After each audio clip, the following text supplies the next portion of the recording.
But let's take a look at what our leaders are telling us. In the story from the Daily Mail, Democratic Senator Debbie Stabenow brags that it doesn't matter to her how high gas prices are because she drives by every station in her electric vehicle. Let them eat cake. Let them drive Teslas. Okay, so if the meme of the person drowning getting a high five from the person on the boat were a person, I was like, holy cow, I cannot imagine a better embodiment. That's insane. Remember when Colbert said the same thing?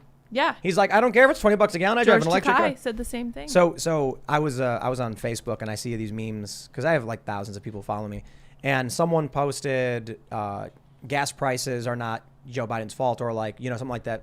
And then I responded with, being snarky, if you can't afford an electric car, you can't afford to drive.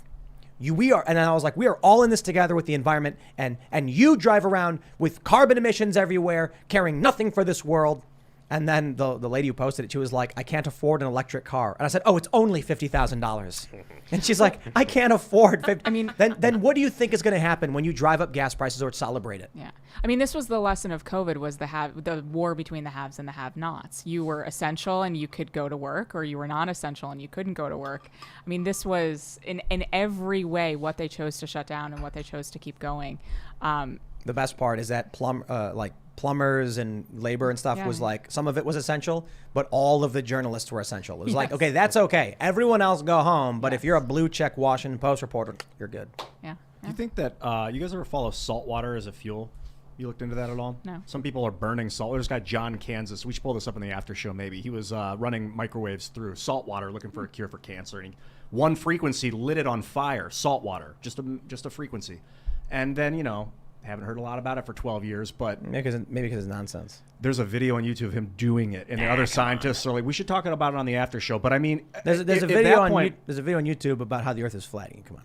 I'm not saying the Earth's not flat. You're saying it's not? Well, I'm saying if it's true that salt water has a lot of potential energy in it, if we really could burn the stuff, why is it like a cabal that's intentionally? Is this just like a wealth transfer? They're going to charge as much as they can for oil until people can't pay any more. Let's entertain the idea that you can burn salt water. I don't know if it's true or not. I'm not. There's probably someone in the chat like burn might not be the right word, but release heat from release. Yeah, flame. The issue is that. Well, I did some reporting on the desalination plants in California. It's actually really bad. We cannot just pull water from the ocean. It creates brine, which then sinks to the bottom and causes serious problems. So the idea that we can extract from the oceans is not a long-term solution to anything. So even if we could take salt water and use it for some kind of fuel, you're going to have byproducts. You're going to have waste products. So that doesn't seem like a solution. Geez, I mean, oil has given us enough of a byproduct problem as we go. Well, look at batteries. These electric cars, they're not made out of some fairy-winged Al Gore coming up and pooping them out of his, nether regions. They come. What? I know what you're saying. These electric batteries don't come out of nowhere. They're not, they're not magic. They aren't just made out of environmentally friendly people. You can't get them. Exactly. And there's a limit in getting them, and there's a shortage in getting them. And when you do get them, it is extremely destructive to the environment. There's a huge entire long process, and a lot of even the solar panel stuff. A lot of it is just bigger scams. And when you look at the quote carbon footprint of getting they say you get it from sand. No, you don't. The way of getting it's so complicated. It has such an effect on the environment. It really makes you question this entire larger scheme as a Ponzi scheme. It's all about recycling is also recycling, also another scam that a lot of people don't like to talk about. A lot of the recycled material literally was shipped over to China. China just dumped it into the ocean, and now we have whole islands filled with plastic. So there are legitimate issues that we could talk about when it comes to the destruction of our environment. We don't talk about that. There's elaborative Ponzi schemes that literally transfer the wealth from poor people to rich people, all in the name of fighting the environment, literally giving the money to the people destroying the environment, which is bonkers. I was in Chicago, this is 15 years ago, and they had these big city garbage bins.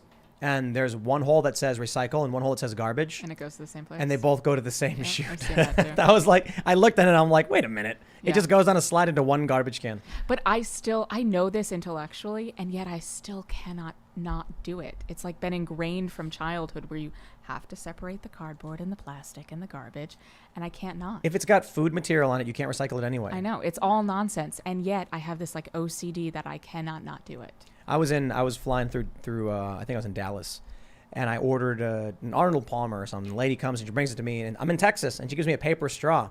And then I laughed, and I was like, paper straws, huh? And then she goes, some dumb little girl complains about plastic, and now all of a sudden we can't have straws anymore. And then I started laughing. I was like, you get it. Yeah. You know exactly what's up.